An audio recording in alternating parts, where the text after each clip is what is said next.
Hello, children. How are you all? Children, before starting the lesson, shall we say a small prayer? Join your hands, close your eyes. Heavenly Father, thank you for this beautiful day. Bless us with our health, work, and play. Bless everyone, every other children with their health, work, and pray. Bless our parents, teachers, and friends. Thank you, God. Children, before starting a class, let's see this small video. Jack the calf lived on the farm. He was jobless and selfish. He never helped anybody. One day, Dennis the horse called to him, "Hey, Jack, please help me fix the car."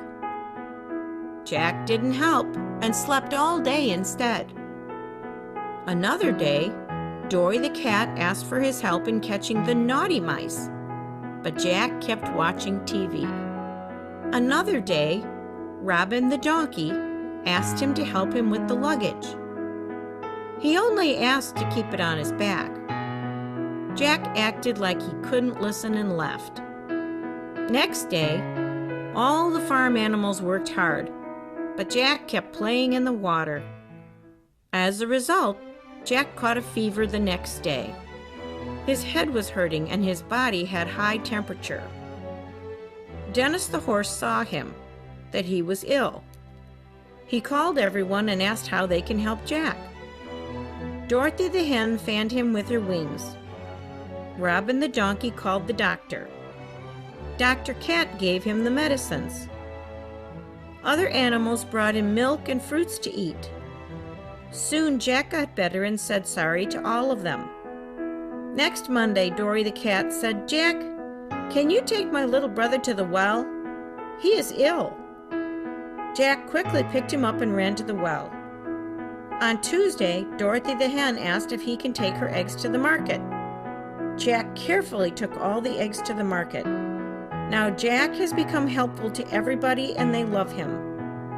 They call him Jack the helpful calf. Children, what did you learn about this video? The video just now you saw. It is about helpful.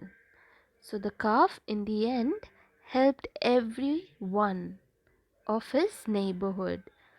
So today the class is all about the love of God and the love of neighbors. The love of God and the love of neighbors.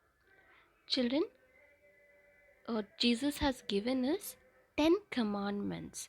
In that 10 commandments, love of God and the love of neighbor is one of them. So here, love of God and the love of neighbor is the greatest commandment of Jesus. In order to gain eternal life, it is essential to love God and our neighbors. Children, have you seen God? We have not seen God, right? We cannot see God. But Jesus tells us that when we love our brothers and sisters, when we love the people we see, when someone wants our help, when someone needs us, so when we help them, that means we are helping God, we are helping Jesus. So here Jesus tells that when we love our brothers and sisters whom we can see, we actually love God Himself. Children, in school, teachers tell you the story, right?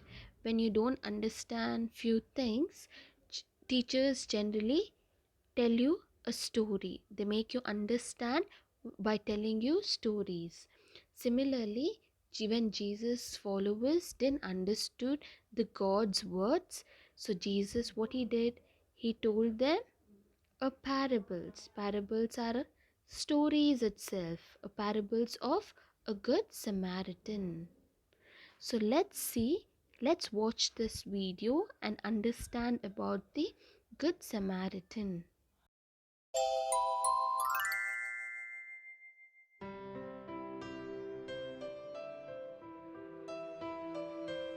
Once, while Jesus was preaching, a man decided to test how good a teacher Jesus was.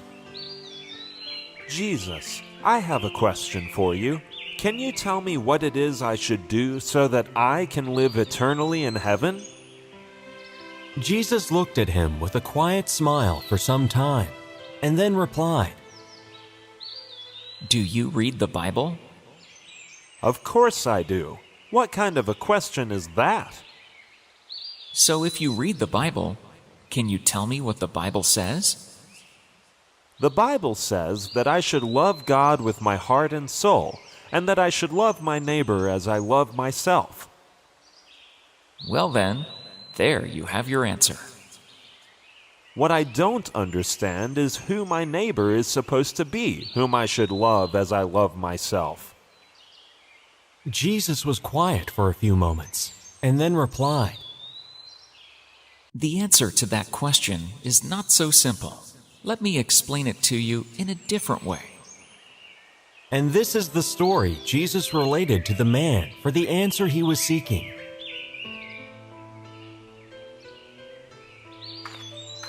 A Jewish man was traveling from Jerusalem to Jericho. There were many small hills around the road he was walking, with many rocks lying there. It was a lovely sunny day, and the man was softly singing to himself as he walked along. Suddenly, as he was passing a small hill, some men came running out from behind the hill and charged at him. They took away everything that the man had, even tearing away his clothes. The evil robbers beat up the poor man mercilessly. He was bleeding badly, but they just kicked him even more and left him by the roadside.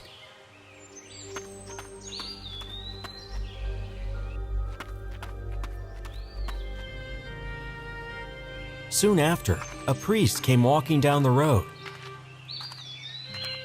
When he saw the bleeding man, he thought to himself, I wonder who that fellow lying there is.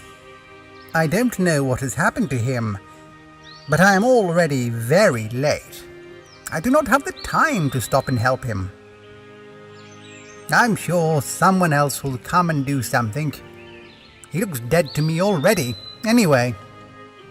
The priest just crossed the road and continued walking without a backward glance. A little while later, a Levite, a man whose job was to help priests in their work, happened to pass down the same road. He too saw the beaten and bleeding man lying there. He stopped for a moment and slowly made his way up to the man.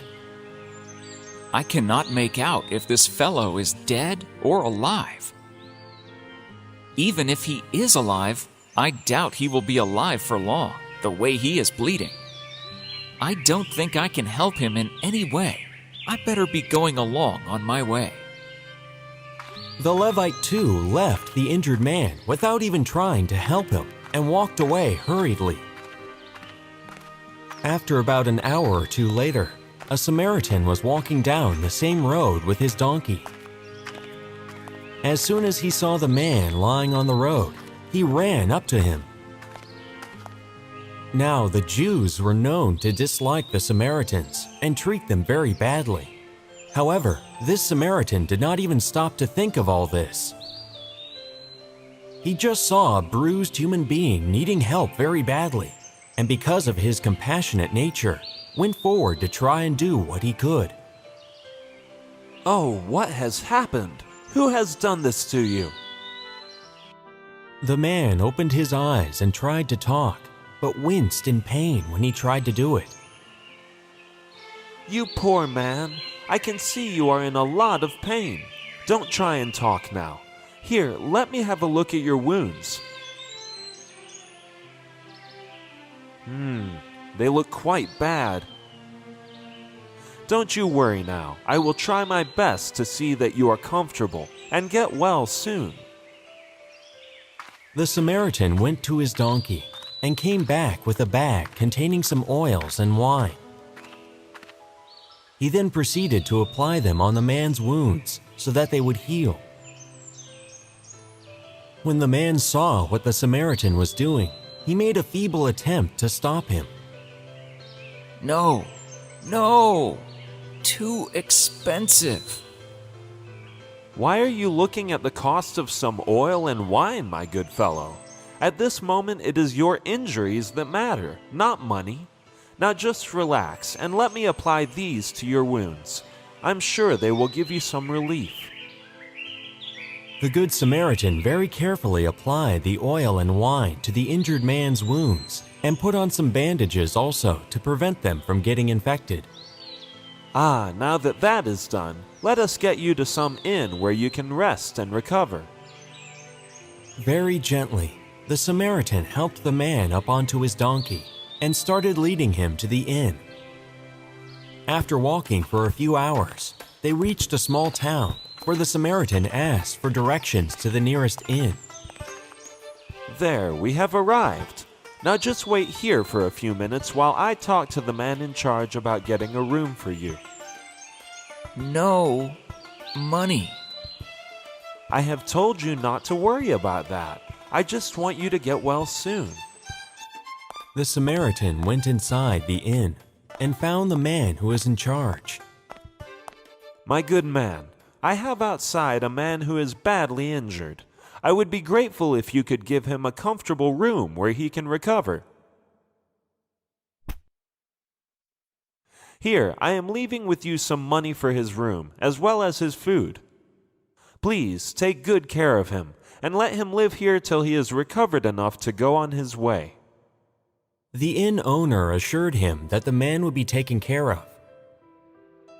The Samaritan then went outside, helped the man down from the donkey, and accompanied him to the room in the inn. Well, my friend, it is time for me to leave.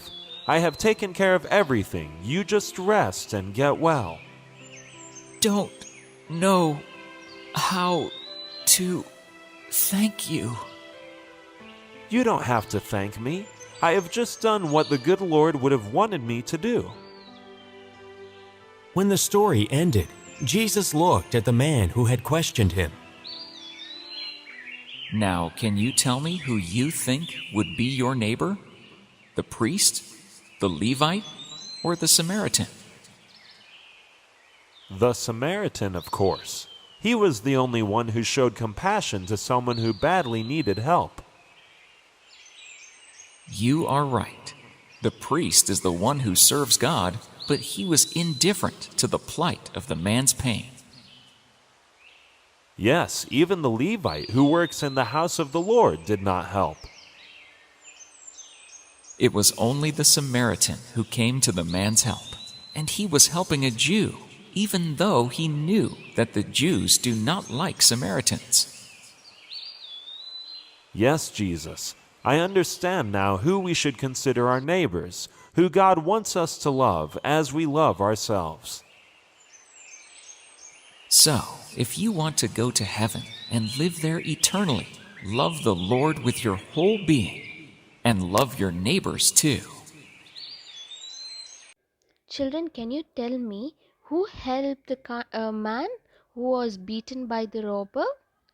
The kind man, a good Samaritan. The kind man helped this man and took care of him, right? Similarly, God says, Jesus says to go and do the same, to help one another, to help one another. So, Lord, Jesus has said to love one another. Love has come from God. Love has come from God. God has sent His only Son to this world and revealed His love for us. That He loves us so much. God loves us so much. Hence, we must love one another. We must love one another. If we love one another, God will live with us and He will be fulfilled in us. So here, since God is our Father, all of us are brothers and sisters. Therefore, we must love everyone, especially the poor and the needy, the sick and the old. In this way, love we can love everyone. We can help everyone when they are needed. We can express the love to the God by helping others, by helping others.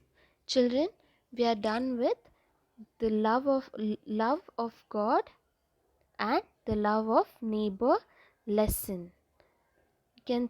Your homework will be to read, understand this parable that is Luke 10 Luke 10 30 to 37, page number 30, and you can read the question answers. Be prepared for exam next Sunday.